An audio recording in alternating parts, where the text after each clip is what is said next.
Yeah, so we should start our session. So again, a warm welcome and good morning to all of you. Today we have Professor Sampath Kumar TS sir from Indian Institute of Technology Madras as our keynote speaker. I'll start with his introduction and then I'll hand over a session to him. Uh, it is again an opportunity for me to again introduce him as he was the guest of honor at the inaugural function of our short-term course. So he is a professor at Department of Metallurgical and Materials Engineering at Indian Institute of Technology Madras. His areas of interest lies in nanoapatite-based multimode drug delivery and imaging system and various aspects related to biomaterials. He has several awards and recognitions of international repute to his credit, such as Fellowship of Society of Biomaterials and Artificial Organs of Indian and International Medical Sciences Academy. Then Dr. Uma and Dr. B.C. Bansal International Oration Award for 2015, International Medical Sciences Academy, to name a few. He has published several research papers in scientific journals of international repute, with having citations exceeding 9,000 and H index of about 39. With this short introduction, I request Professor Sampath Kumar sir to please continue with the session. Yeah. Good morning, everybody. Good morning. Yeah. So thank you for the kind introduction.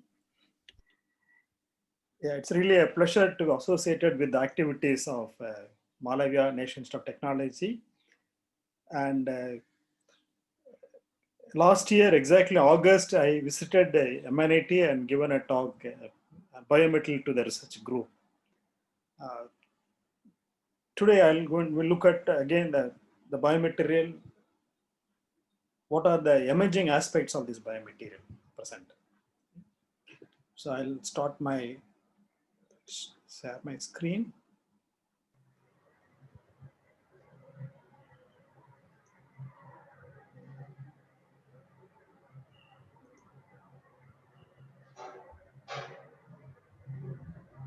Sharing. Yeah, it's coming now. Yes.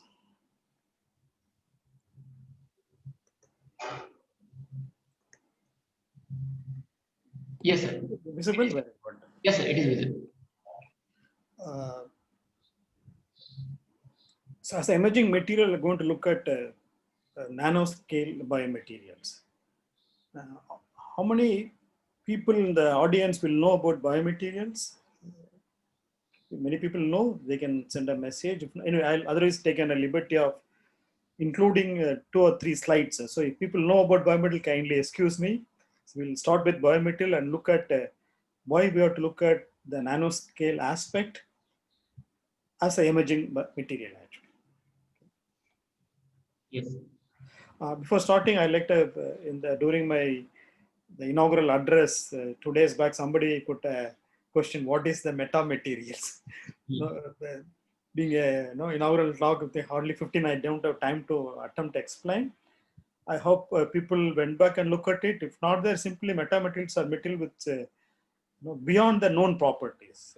For example, well known is people have develop a material where the light can bend. Basically, how we see materials, light goes, falls, and reflects. We see it now. If material is not able to deflect it, actually, you're not able to see, like a stealth material actually. So they're done with all. They're done with full and slowly covering more and more electromagnetic spectrum. So that's how the metamaterial. Anything you really have, which is beyond the conventional thing we call metamaterials. It's expanding area. So a lot of opportunity there as emerging materials. Okay. So with that, I hope it's clarified the person who has asked the question. Now we'll go to the emerging materials. Okay. So quickly, why we need biomaterials? Okay. One basic simple thing is that you already know it due to accidents. As shown typically here now, somebody slips in the rainy season, you break some parts or some tissue of the human body has to be replaced, or due to diseases. Okay, this is well known. We have cancer. Cancer, they have to really take out large chunk of the material actually. Okay, and also simple due to aging, you can see somebody get a cataract actually. actually. So simply due to aging and due to accidents and due to diseases, many parts of the tissue have to replace it so that they're able to live a normal life actually. Okay, I'm not going detail about it. And this here talks about now we are able to already know it. In some 50 or 60 years back, people will know 60 is a retirement age, most will die by that. Now people are now living one more innings up to 80 years, 75, 80, 90 is very common now actually. However, they live longer. That's what survivability. They live longer above 80. But however, look at the tissue quality, not much change actually. Okay. So even it is really coming down because of the pollution, because of the junk food, everything. Tissue quality not there, so you have to replace it. Now, one example I told is that of your eye lens actually. So there is a need to replace some parts of the human tissues or some parts of human body, if you take it as mentioning, then so that we're able to live a normal life. Give me a minute, I'll just connect. Yeah, good. Okay. And there are two ways of doing it. The one traditional way, which is a conventional way, which is still being practiced, that you take one part of the tissue or the then use it actually. They're called allograft actually. For example, your skin is the face or some visible outside the skin, you have to replace it, or you burn something, you take from a thigh and put it also there. Or you need a heart wall, when the block the heart blood vessel to the heart is blocked, actually you take from a thigh and put it also called this autograft. Or you can take from same species called allograft. This well known is your kidney transplant. Now people are able to transfer. I think yesterday I saw in news one person at the age of 35 died in Chennai. His liver was transplant, and his lungs was transplanted at Bombay. His kidney was transplanted at other places actually, and his hands were transplanted in Pune actually. So really, able to transplant of the same person to various requirements. It's called allograft, and we also take from the animal models also actually. Okay, only thing animals are sacrificed after the thing, they take it here. This is well known heart wall from the pig actually here. Okay, autografts are very good because they are not rejected. Only thing, the quantity is very less, whereas allograft or xenografts are has other issues. For example, you have to under the very good immunosuppressant drug so that it not the body doesn't reject it actually. And there are always worried about contamination. We are not sure because using the present knowledge. And also sometimes I think, for example, somebody don't want to have a pig, and in India we cannot use any cow product, etc., etc. So there are always issue these type of thing. In addition to it, for example, here purposefully shown the black and white. Other ethical issues also coming, religion issue all coming here actually. But till today, being tried, the porcine heart wall is still one of the available, commercially available heart wall replacement actually. However, after the World War II, okay, we started able to use material to replace the tissues actually. Okay, for example, it may be simple lens, it's called intraocular lens. The lens has been kept inside the body actually. You can see there are small feathers. So this integrated the tissue, so it has a normal function. Okay, to the extent that now we can replace heart wall, or we can hip joint, we can replace it, or a finger joint do it. Even to the extent the total system like a artificial heart can be replaced actually. Okay, so that's a present technology available to us. We can replace the tissue. What advantage of that will be here? We can have the material in any quantity from a milligram to kilogram to ton. Okay, so we can able to have a large number of things, a large amount of material wanted, and they have same quality. Think of the transplant.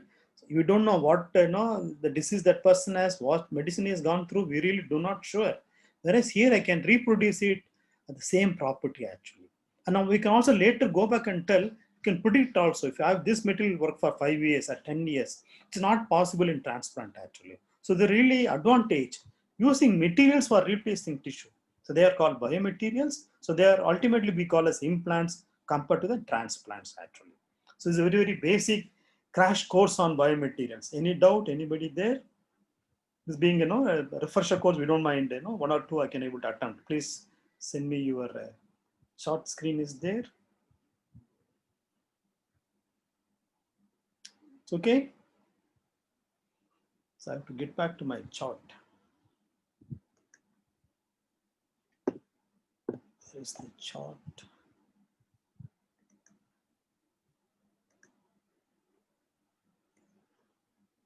Very good. Now I'm able to see that.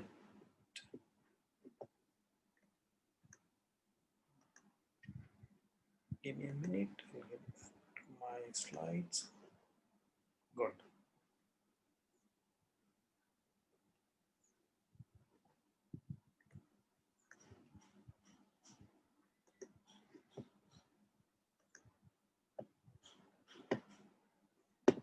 Okay, fine. Yeah, somebody put a question again. Please explain the difference between transplant in human, transplant in patients. No, transplants are basically done humanly. The humans are patients actually. Pritham Paul. Okay, transplants are basically you take a tissue of the same person or the same from your other other humans or from animals actually. Auto, allo, and xeno actually.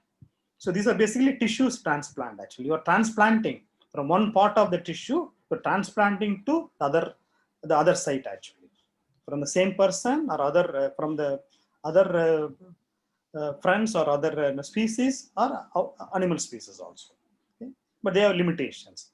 But we can now use material to replace that one. They are called biomaterials. Fine? Yes. Okay, good. So it's very brief introduction. Now we'll go to why we have to go for emerging biomaterials. Okay. Here I listed the various